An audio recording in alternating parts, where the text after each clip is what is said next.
Yan, so good morning. Ito na.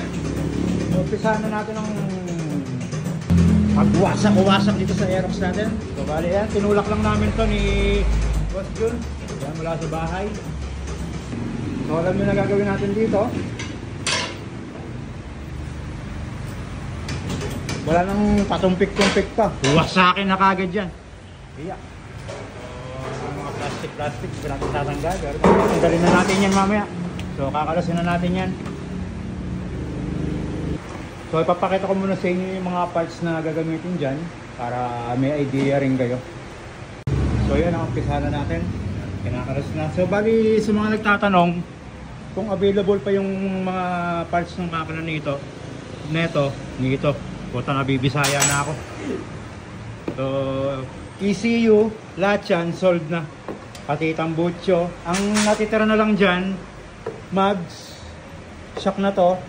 Yung shock na to, saka yung, ayun, mags, saka shock, harap likod. Yan.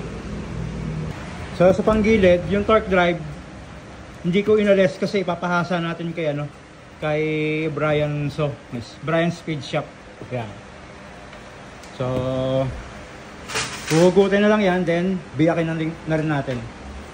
So sa radiator nga pala, ito gagamitin natin. 350 ml na ano pa tawag dito na radiator. Diyan natin ikakabit. So sa parts natin, ayan na. So umpisahan natin sa crank, JBT 9.3 with piston. So sa head natin, JBT 2326, then 66 JBT. Then magneto natin, Koso. Sa throttle body natin, 40 mm JBT. Then oil pump natin, JBT.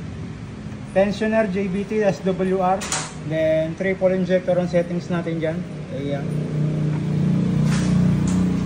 Nasa panggilid, ito. JBT gear. Ayan yung gear na gagamitin natin dyan. 17 teeth, 1333. Ayan. Tapos 12 mm na gasket. Dahil si JBT nagre-require ng 12 mm na gasket yan. Then sa natin, pulley and clutch, JBT. Yan. Then yung engine cover natin, yung head cover, CRP. Para maganda-ganda naman kahit paano. So electronics natin, Super X, rose gold dyan. Tapos race module 3. Race module 3. Tapos iMode 5. Dahil wala pa tayong race panel, ito muna yung ikakabit natin. So parang same lang naman to. Tapos ito, touchscreen yan. Then sa ignition coil natin, wire la papalitan natin, TSMP. Yung parang kulay pink na may ganoon, basta yon. Tapos sa pipe natin, JBT na clamp type. Yan. Then sa radiator natin ito. Iyon, yan. Then sa accessories natin, so hindi muna ako nag-focus masyado sa accessories. Kinontihan lang muna natin. So sa shock natin sa likod, ito, BD series. BD ba tawag yan? Basta fully adjustable yan. Then sa unahan natin, JBT suspension. Then mags natin, SP500 na kulay bronze. Then braking system natin, RCB din, R1, RCB hose, clutch perch, tapos S1 FL 17mm, tapos bracket ng caliper natin, JBT. Then sa ating disc, itong hindi ko alam kung ano to E2 Plus, yan, E2 Plus na 260 mm. Yun. So sa electronics, ang kulang natin dito is race panel tsaka race switch. Ayan. So bali kung ano yung nakakabit yung sniper natin sa electronics, ito rin yung ikakabit natin sa kanya. Ayan. Uwasakin! Uwasakin! Press na press! Oh! Eh siguro sa accessories, mga GR5, buuin muna natin to.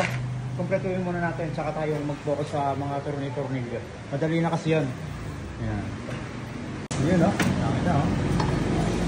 Fresh. Linig. Tama na. Brand new! Oh. Saan yung ikot ng pulley? Hanggang dito pa lang. Pang-uwi lang tayo, pang-uwi.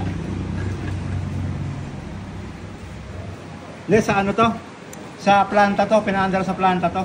Papagalitan ko nga yung Yamaha. Sabi ko magpapaandar rin eh. Pinaandar.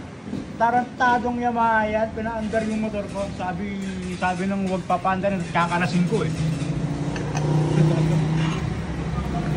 Tangina dati, sabi ko, Jun, sa iyo ko dati nung tumatambay tayo dun eh, 59 lang, ayoko eh. Tangina baka sumabog eh. Ngayon Ngayon po, tangina, ayoko ng stock ngayon eh.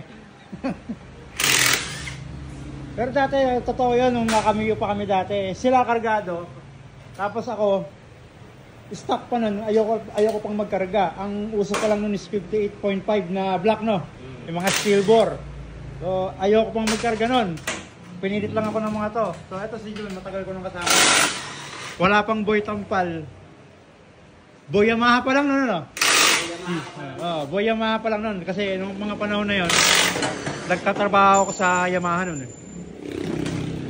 As mechanic sa Yamaha dati.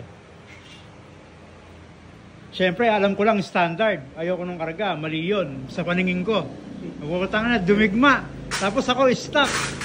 Nasa dulo sila ng bypass, ako papasok pa lang.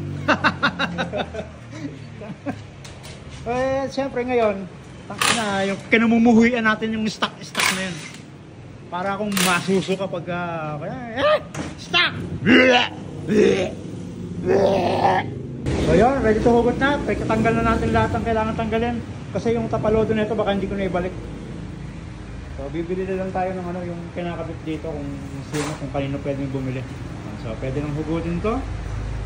Yun, hugot na yung ating engine. So may mga tumulong sa atin na yun. Iyan o, nag-uusok pa.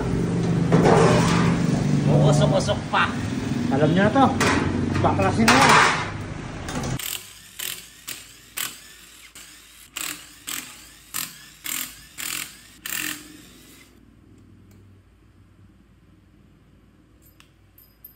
Yun, so bakas na natin yung ating engine. Yun o, fresh na freshness. Fresh na freshness. Alright. Prank natin na yan. Yeah. Yan, so next na natin, buuin na natin itong makina. So, bali hindi pa natin kasi mabubuo yan. Kasi yung head, pinaayos pa natin yung mga seat.